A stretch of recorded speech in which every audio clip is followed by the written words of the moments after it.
हाँ जी, नमस्कार। स्कूल व्याख्याता के लिए हमारी इंडियन हिस्ट्री की सीरीज चल रही थी और आज का हमारा सेशन है सेशन नंबर 11। यानी कि 10 सेशन हमारे कंप्लीट हो चुके हैं और आज के सेशन में हम पढ़ने क्या वाले हैं, मार्ले मिंटो सुधार 1909, या इसी को हम क्या बोल सकते हैं, भारत परिषद अधिनियम 1909। 11 नंबर का सेशन है। और इससे पहले के सेशन अभी तक आपने नहीं देखे हैं तो क्या करना है, हमारे YouTube चैनल को खोल लेना है, कपिलांश एकेडमी के YouTube चैनल को, और वहाँ पे आपको ये प्लेलिस्ट मिल जाएगी जहाँ पे आप इंडियन हिस्ट्री के जितने भी वीडियो मैंने डाले हैं, ये प्लेलिस्ट यहाँ से आप देख लीजिए, सीक्वेंस से सारे वीडियो देखिए ताकि बेटर रिजल्ट आपको मिले। और यहाँ पर हमने एक एजुकेशनल मैनेजमेंट की सीरीज भी शुरू कर दी है, इसका पहला वीडियो अपलोड कर दिया है, तो ये भी यहाँ से आप जरूर देखें। ठीक है जी, आ जाओ। तो राष्ट्रवाद का उदय, ये सीरीज हमारी चल रही थी। मार्ले मिंटो सुधार पर हम बात करेंगे। ठीक है, आ जाइए। और मेरे ख्याल से अब ये समस्या तो आपकी सोल्व हो गई होगी कि पीडीएफ हमें कहाँ मिलेगा। कपिलांश एकेडमी के एप्लीकेशन को आपको प्ले स्टोर से डाउनलोड करना है। वहीं पे जब आप डाउनलोड कर लेंगे तो आपको अपने मोबाइल नंबर से रजिस्टर करना है। रजिस्टर करने के बाद फर्स्ट ग्रेड पे क्लिक करें, फिर टेस्ट सीरीज पे, फिर उसके बाद इंडियन हिस्ट्री, फिर उसके बाद कंटेंट, और वहाँ पे आपको एक यूट्यूब क्लास पीडीएफ का फोल्डर मिलेगा जहाँ से आप पीडीएफ निशुल्क प्राप्त कर सकते हैं। टॉपिक वाइज टेस्ट सीरीज भी एप्लीकेशन पर अवेलेबल है। आ जाइए सर, अब टॉपिक पे आते हैं। बहुत शानदार तरीके से हम समझेंगे मार्ले मिंटो सुधार 1909। गला थोड़ा सा खराब है, ठीक है, फिर भी मैं कोशिश करूंगा। हाँ जी, अब देखिए मार्ले मिंटो सुधार 1909 पर हम बात करें उससे पहले मैं आपको इससे पहले के दो अधिनियमों की संक्षिप्त जानकारी मैं आपको देना चाहूंगा, क्योंकि अगर थोड़ा बहुत आइडिया आपको ये नहीं होगा तो फिर ये समझ में नहीं आएगा। तो इसको समझाने के लिए मुझे थोड़ा बहुत इनका परिचय आपको देना पड़ेगा, है ना। तो बिल्कुल टॉपिक को बिल्कुल जीरो से उठाएंगे, शानदार तरीके से उठाएंगे। जल्दबाजी हमारे साथ कुछ है नहीं। किसी कोचिंग में हम पढ़ाते हैं नहीं कि भाई इतने घंटे में ही आपको क्लास पूरी करनी पड़ेगी, ऐसा कुछ नहीं है। क्वालिटी से कोई समझौता नहीं होगा, शानदार आपको समझ में आएगा, आनंद आएगा, और भारत को जानने का मौका मिलेगा आपको साथ साथ। वरना अगर व्याख्याता बन गए तो ये इतिहास भी आप फिर पढ़ोगे नहीं उसके बाद। आपको बताइए फिर स्कूल में क्या करना है आप। ठीक है ना, तो बिल्कुल आप आनंद के साथ बिल्कुल ऐसे पढ़िए कि बस हम स्टोरी की तरह सुन रहे हैं, समझ रहे हैं कि हमारे देश में किस तरीके से देश आज़ाद हुआ, विभाजन हुआ। उन्हीं सब बातों को हम बिल्कुल फाउंडेशन से उठाने का प्रयास कर रहे हैं। ये पढ़े उससे पहले, ये देखिए 1909 है, तो इससे पहले के जो ये दो अधिनियम हैं 1861 और 92, इनको हम समझने का प्रयास करते हैं। अब देखिए सिनेरियो को समझिए आप, देश में क्या चल रहा है। 1857 की क्रांति हो चुकी है देश में। हम्म। और जैसे ही क्रांति हुई, हालांकि क्रांति असफल रही, सिस्टमेटिक तरीके से संपन्न नहीं हो पाई। वो उसके कई कारण हैं, आप जानते हैं, सामाजिक, राजनीतिक, तात्कालिक कारण। वो सब हम क्रांति के टॉपिक में पढ़ेंगे। क्रांति हो गई है, जन जागृति लोगों में आ गई है, कंपनी का शासन अब समाप्त हो चुका है, ईस्ट इंडिया कंपनी का, और वापस से अब शासन किसका आ गया है, ब्रिटेन का शासन भारत में लागू हो गया है। ठीक बात है। अब क्या हुआ, जो गवर्नर जनरल का पद था, अब वो पद किस में कन्वर्ट हो गया दोस्तों, वायसराय में। आगे बात समझो, सिनेरियो को समझने का प्रयास करें। गवर्नर जनरल का जो पद था अब वो क्या हो गया, वायसराय हो गया। ठीक बात है। भारत परिषद अधिनियम 1861। अब देखिए इस अधिनियम में क्या हुआ, और इससे पहले भी अधिनियम आए होंगे। एक आपने नाम सुना होगा 1773 रेगुलेटिंग एक्ट का नाम आप सभी ने सुना होगा। और मैं आपको फिर बता देता हूँ, हमें फोकस कहाँ करना है, मार्ले मिंटो सुधार पे। ये बातें आपको याद नहीं करनी है। कुछ विद्यार्थी घबरा जाते हैं, यार क्या क्या पढ़ा रहे हो आप।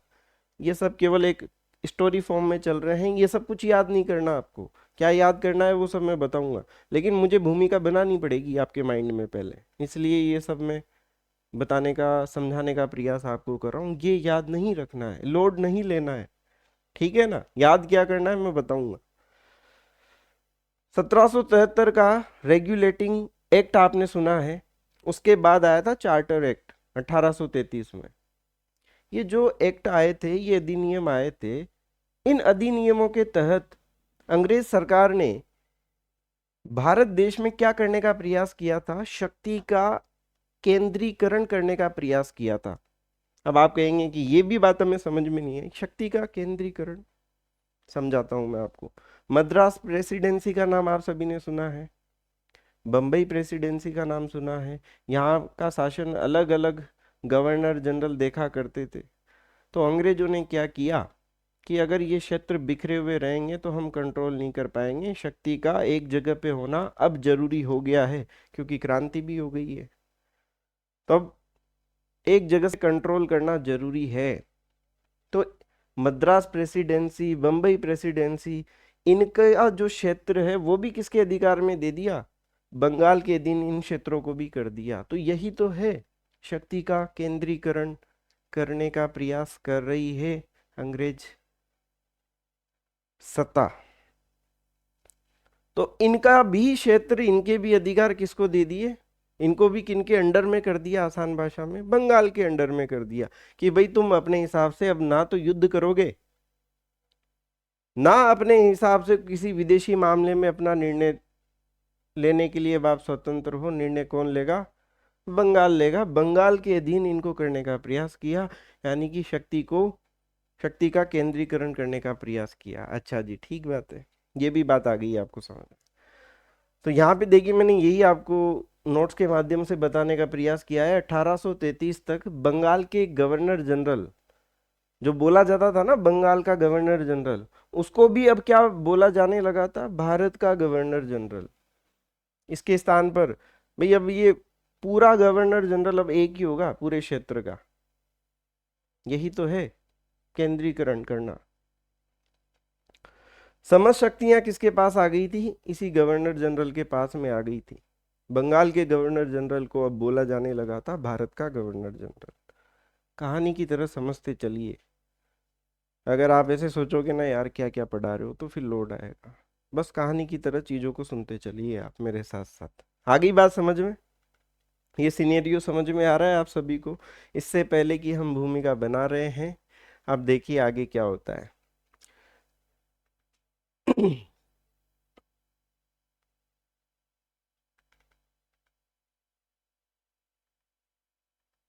हाँ, यहाँ तक हम आ गए थे, है ना।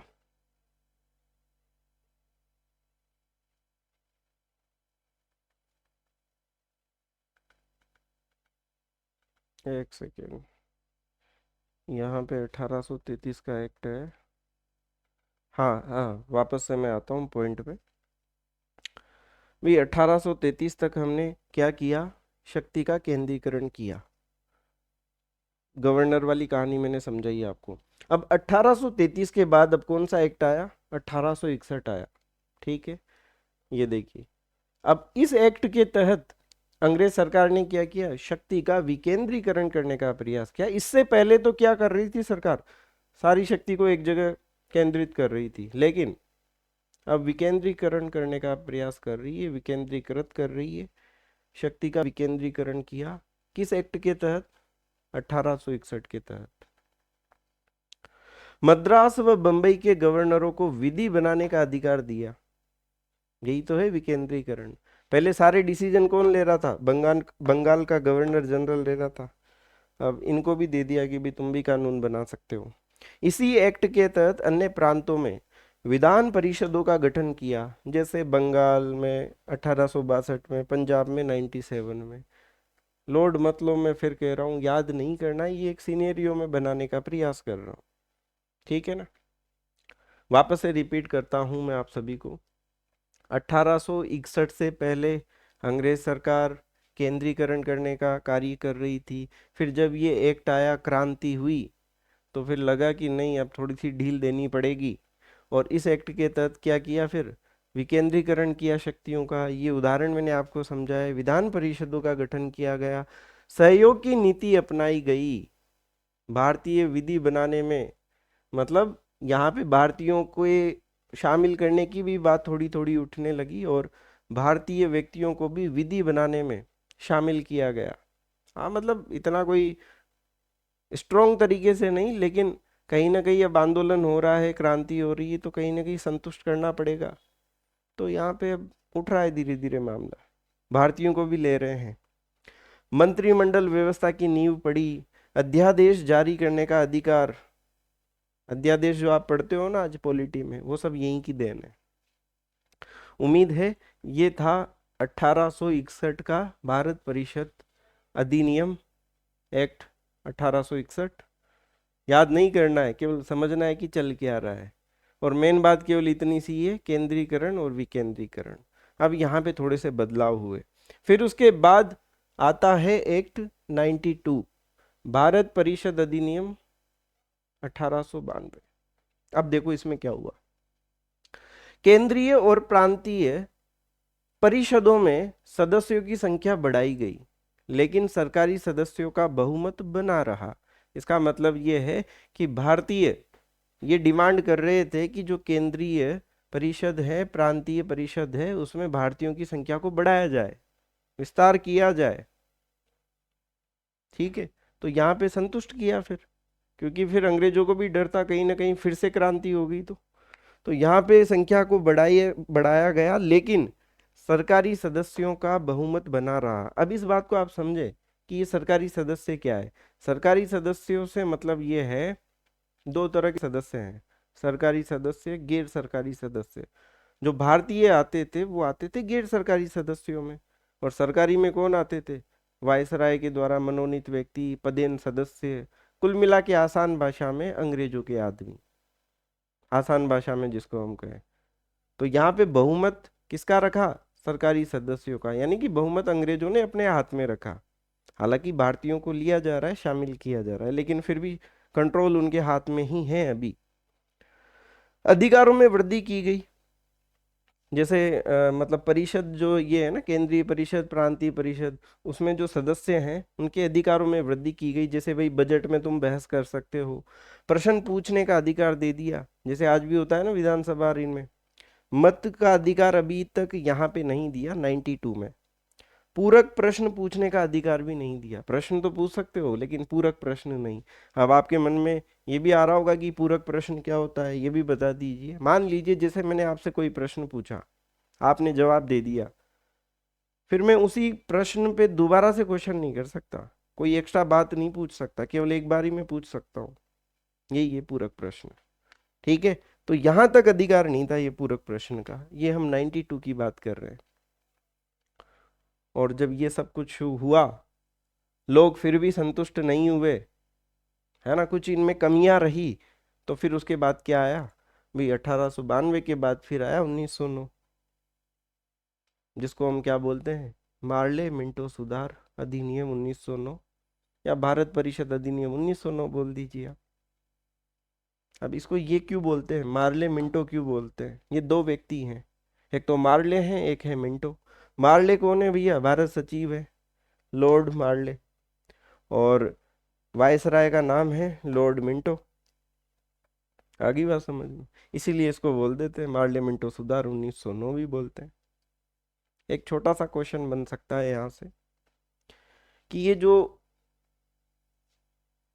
रिपोर्ट आई, रिपोर्ट के आधार पे ये सुधार, ये अधिनियम 1909 जारी हुआ, तो वो रिपोर्ट किसने दी थी?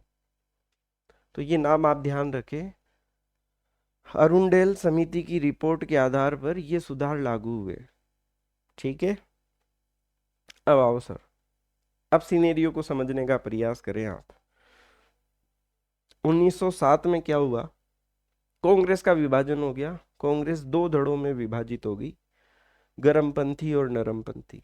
दोनों की विचारधारा अलग अलग है ना। नेताओं के बीच में मतभेद भी हो गए, याद है ना, जूते उते फेंके थे, कुर्सियां तोड़ी थी, टेबलें तोड़ी थी। तो इस प्रकार से सदस्यों में, कांग्रेस के सदस्यों में भी मनमुटाव हो गया, विचारधारा अलग हो गई। और अंग्रेज तो यही चाहते थे कि भाई फूट डालो, राज करो। तो दो धड़ों में कांग्रेस विभाजित हो गई। अंग्रेज लोग किसका समर्थन कर रहे थे? नरमपंथियों का। गरमपंथियों का तो उन्होंने क्या कर दिया? दमन कर दिया। लाल बाल पाल का जेल में डाल दिया। कुछ लोगों ने राजनीति से संन्यास ले लिया, कुछ ने भारत छोड़ दिया। समझ रहे हो आप? तो गरमपंथियों का तो काम समाप्त कर दिया। अब नरमपंथी तो बस वही है, ज्ञापन दो, याचना करो, रिक्वेस्ट करो, है ना। तो अंग्रेज भी इनका समर्थन करने लग गए, क्योंकि भाई कुछ ना कुछ तो उनको रिप्लाई देना ही पड़ेगा, कुछ ना कुछ सपोर्ट तो करना पड़ेगा, वरना फिर आंदोलन होंगे। तो अंग्रेज ठंडे पानी के छींटे बीच बीच में मारा करते थे, ताकि जनता को लगे कि हाँ, सुन रहे हैं हमारी बात, ठीक है। और यहीं पर एक दल और उभर के आ गया, जिसको हम कहते हैं मुस्लिम लीग। इससे पहले वाले सेशन में सब कुछ हमने डिस्कस कर लिया था, कब, कहाँ, क्यों, कैसे इसकी स्थापना हुई। और मुस्लिम लीग में ये एक मुस्लिमों का संगठन उठकर आ गया, उठा, और इसने क्या की? किसकी मांग की? पृथक निर्वाचन मंडल की मांग की मुस्लिमों के लिए। अब आप कहोगे कि यार ये मतलब हमें समझ में नहीं आता, मुस्लिम पृथक निर्वाचन मंडल क्या है, ये क्यों मांग कर रहे हैं, इसका मतलब समझिए आप। मुस्लिम ये कह रहे हैं कि हमारी संख्या के आधार पे नहीं, हमारे कार्यों के आधार पे जो हमने इतिहास में किए हैं, हमारे महत्व के आधार पे हमें पृथक निर्वाचन मंडल दिया जाए। कुछ क्षेत्र हमारे लिए रिजर्व किए जाए, जहाँ पे उम्मीदवार भी मुस्लिम रहेगा और मुस्लिम को वोट भी फिर मुस्लिम ही करेंगे, गैर मुस्लिम वोटिंग नहीं करेंगे वहाँ पे। यही है प्रथम पृथक निर्वाचन क्षेत्र। यहीं से तो जो ये वोटों की राजनीति, जो आप एक टर्म सुनते हो ना जब चुनाव आते हैं देश में, कि यहाँ पे तो हिंदू मुस्लिम की वोटों की राजनीति हो रही है, ये देन अंग्रेजों की ही है जो आज भी चल रही है। ये बीज अंग्रेजों ने ही बोया था। तो ये है पृथक निर्वाचन मंडल की यहाँ पे मांग की, और अंग्रेजों ने फिर ये मांग मानी। और आप देख ही रहे हो वर्तमान में भी सिनेरियो होता ही है। बंगाल का विभाजन किया गया, मुस्लिम बाहुल्य क्षेत्र को अलग किया, हिंदू बाहुल्य क्षेत्र को अलग किया। हिंदू मुस्लिम भाइयों में जो जहर के जो बीज बोए हैं, इन अंग्रेजों ने ही बोए हैं, अगर आप ध्यान से समझोगे। और ये बीज यहीं से स्टार्ट हुए हैं, और फिर वो आगे जाके फिर भारत से पाकिस्तान निकलता है, अलग देश का निर्माण होता है।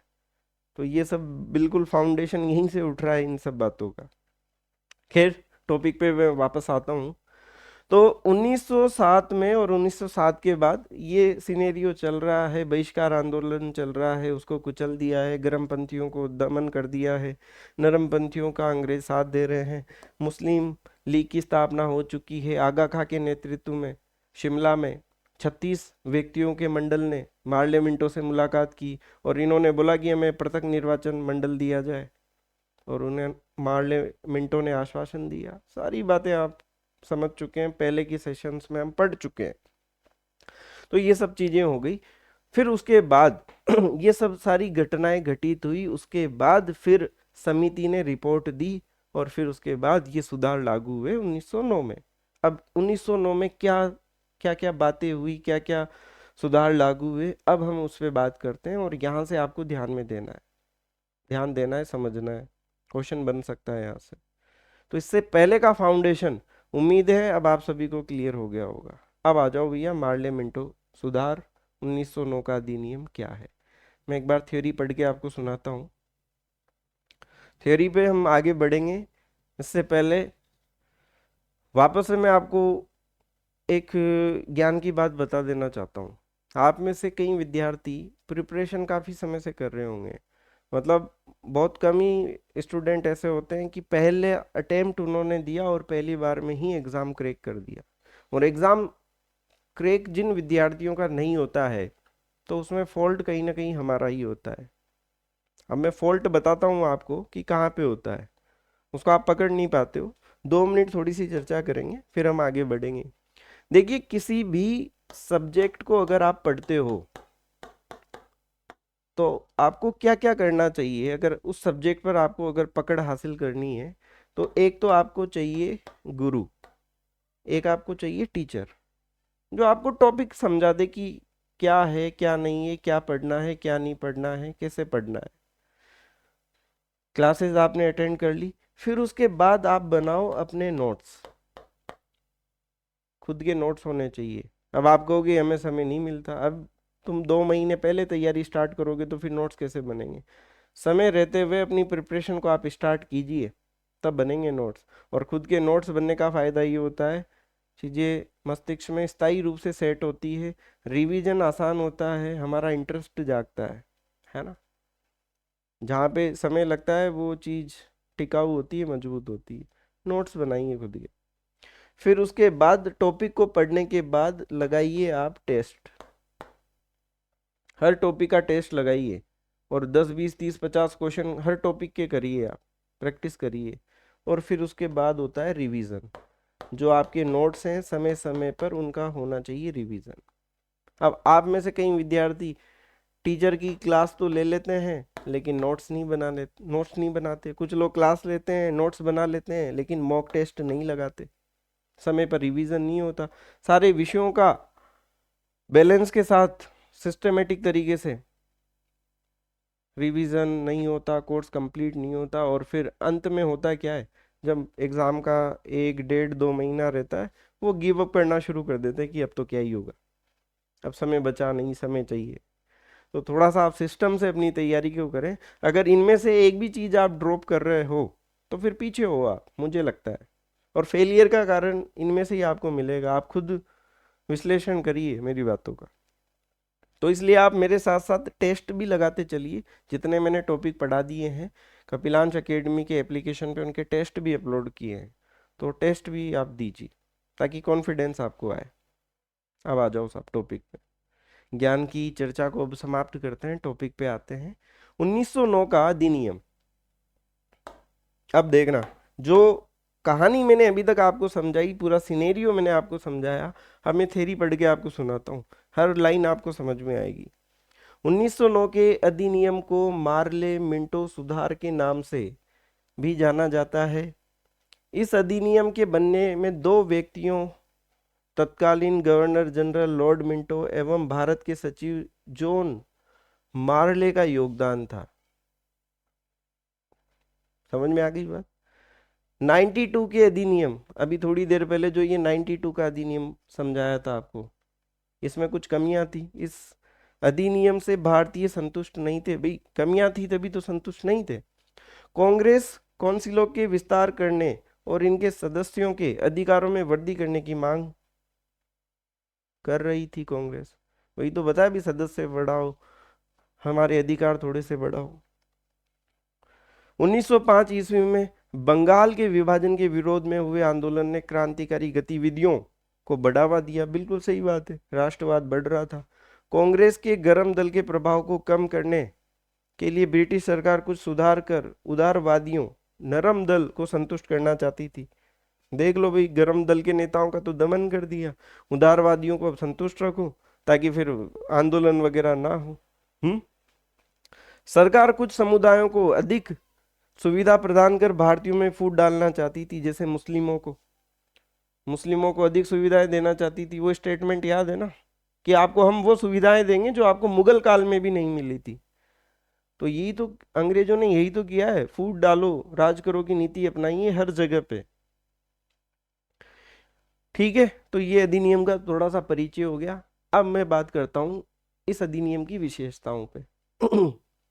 केंद्रीय व्यवस्थापिका सभा एवं प्रांतों की व्यवस्थापिका सभा का विस्तार किया जाए, इनके सदस्यों की संख्या में वृद्धि की जाए, प्रांतों में पहली बार गैर सरकारी लोग का वर्चस्व बना। अब देखो, दो तरह की व्यवस्था है ये, एक तो केंद्रीय व्यवस्थापिका और प्रांतीय परिषद।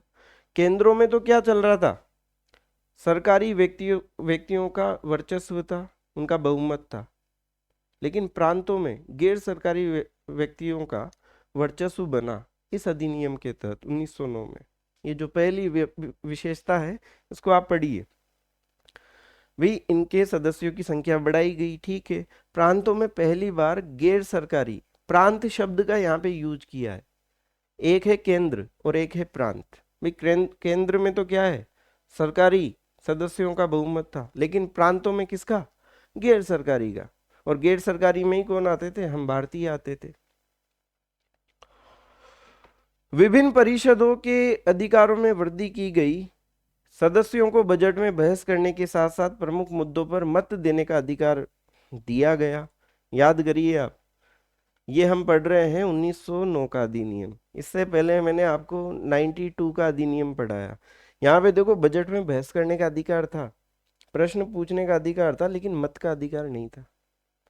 अब इसमें सुधार किया, मॉडिफाई किया, और 1909 में क्या हुआ आपके सामने, मत देने का भी अधिकार दिया गया। वे बजट एवं अन्य मुद्दों पर प्रस्ताव प्रस्तुत कर सकते थे साहब, ठीक है। उन्हें पूरक प्रश्न पूछने का अधिकार दिया गया। पहले पूरक का अधिकार नहीं था, केवल प्रश्न पूछ सकते हो, लेकिन इसमें पूरक प्रश्न भी पूछ सकते हो, क्रॉस क्वेश्चन कर सकते हो वापस से। आगे बात समझ में, दो विशेषताएं समझा दी है मैंने। तीसरी समझिए, सांप्रदायिक आधार पर पृथक निर्वाचन प्रणाली को प्रारंभ किया। समझ गए ना, वही मुस्लिमों के लिए अलग से क्या किया, थोड़ी देर पहले आपको समझाया था, पृथक निर्वाचन मंडल। तो ये सांप्रदायिक आधार पे ही तो किया, ताकि हिंदू मुस्लिम लड़ते रहें, भाई आपस में ही उलझे हुए रहेंगे तो एक होंगे ही नहीं फिर। मुस्लिमों, जमींदारों, व्यापारियों आदि के लिए पृथक निर्वाचन मंडल की स्थापना की। मुस्लिमों के लिए ही नहीं, जमींदारों के लिए अलग, व्यापारियों के लिए अलग पृथक निर्वाचन मंडल की स्थापना की। गवर्नर जनरल को अपनी कार्यकारिणी में एक भारतीय सदस्य को लेने का अधिकार प्राप्त हुआ। पहले जो गवर्नर जनरल था, जो उसकी कार्यकारिणी थी, उसमें भारतीय शामिल नहीं होते थे, लेकिन मार्ले मिंटो सुधार से अब एक भारतीय को अधिकार प्राप्त हो गया कि भाई एक भारतीय सदस्य को लेने का अधिकार प्राप्त हुआ। गवर्नर जनरल की कार्यकारिणी में लिए गए प्रथम भारतीय कौन थे? एसपी सिन्हा थे। ये नाम भी ध्यान रखेंगे आप, क्योंकि ये आरबीएससी की बात है, इसलिए महत्वपूर्ण है। एसपी सिन्हा। चुनाव में इच्छुक उम्मीदवारों एवं मतदाताओं की योग्यता निश्चित की गई। अब आप कहेंगे ये बात समझ नहीं आई हमें, योग्यता कैसे, समझाते हैं आपको। जैसे मतदाताओं की मैं बात करूं, तो केवल मतदाताओं में कौन शामिल होंगे? केवल पुरुष ही शामिल होंगे, यानी कि महिला नहीं।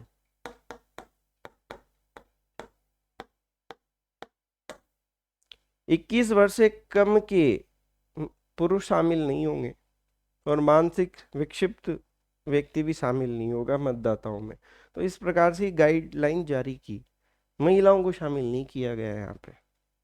अभी भी कमियां तो है, होंगे, इनके भी सुधार होंगे आगे फिर। तो इस प्रकार से योग्यता निश्चित की गई। अब देखिए आगे बढ़ते हैं थोड़ा सा और इस अधिनियम के बारे में समझते हैं। इस अधिनियम की आलोचना इस आधार पर की जाती है कि इसने अप्रत्यक्ष चुनाव प्रणाली को अपनाया। ये एक सबसे बड़ा पॉइंट है। इसमें मतदाताओं की संख्या अत्यंत सीमित रखी गई, मतदाताओं की योग्यता भी बहुत ऊंची रखी गई। भाई मतदाताओं की योग्यता भी थोड़ी देर पहले ही आपको समझाई थी, भाई पुरुष ही आएंगे, 21 साल से कम के नहीं आएंगे, है ना। तो इस प्रकार से सांप्रदायिक आधार पर मुस्लिमों के लिए पृथक निर्वाचन प्रणाली भारत के लिए हानिकारक थी। ये जो हिंदू मुस्लिम जो अलग अलग हुए ना, कि यहीं से हुआ है ये सारा सिस्टम, ये अंग्रेजों ने सेट किया है। और इसका मतलब आप समझ गए ना, मुस्लिमों के लिए पृथक निर्वाचन,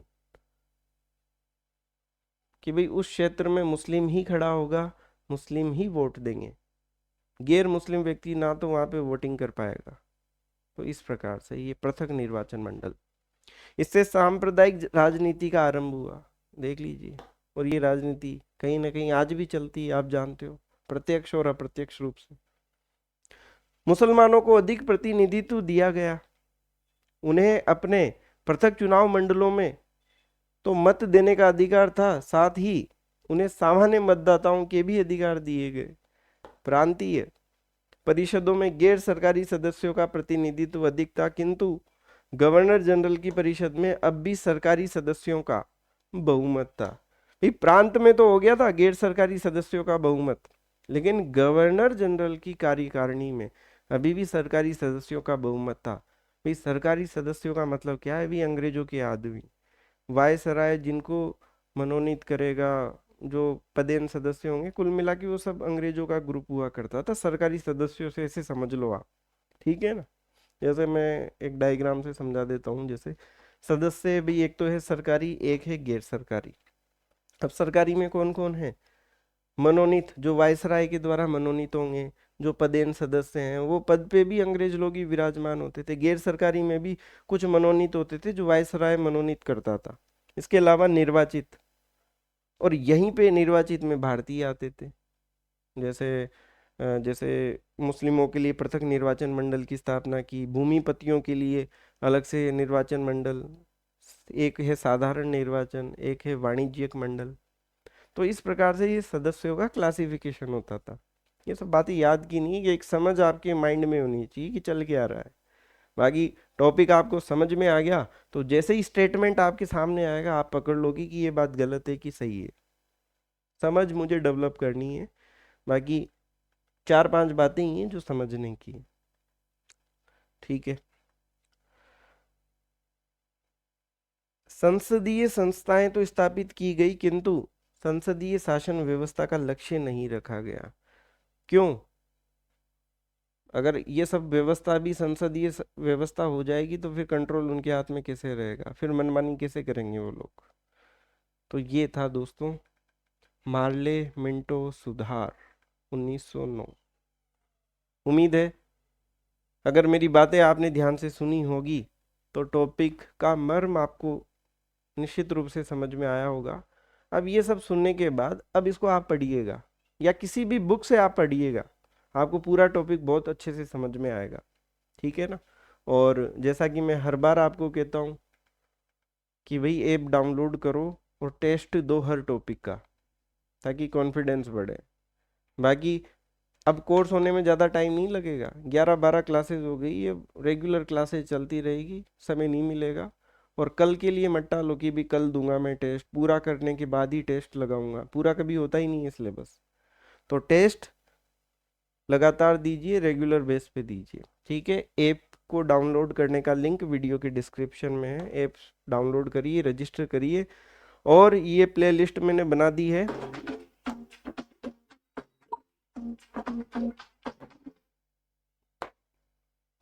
जिसमें एजुकेशनल मैनेजमेंट भी मैंने शुरू कर दिया है। हिस्ट्री तो कर ही दी है, मैनेजमेंट भी कर दिया है, 1-2 विषय में और शुरू कर दूंगा आने वाले समय में। तो आप साथ के साथ इनको कंप्लीट करते हुए चलिए, वरना फिर प्रेशर आएगा। और बिल्कुल क्वालिटी कंटेंट आपको बिल्कुल निःशुल्क यूट्यूब चैनल पे उपलब्ध करवाया जा रहा है, तो आप शेयर भी करें, क्योंकि प्रमोशन केवल आप लोग ही करेंगे हमारा। तो लोगों को बताएं ताकि सब लोग इसका फ़ायदा उठा पाए। ठीक है? और कैसी लगी क्लास कमेंट करके आप भी बताएं चैट बॉक्स में। मिलते हैं नए टॉपिक के साथ। धन्यवाद।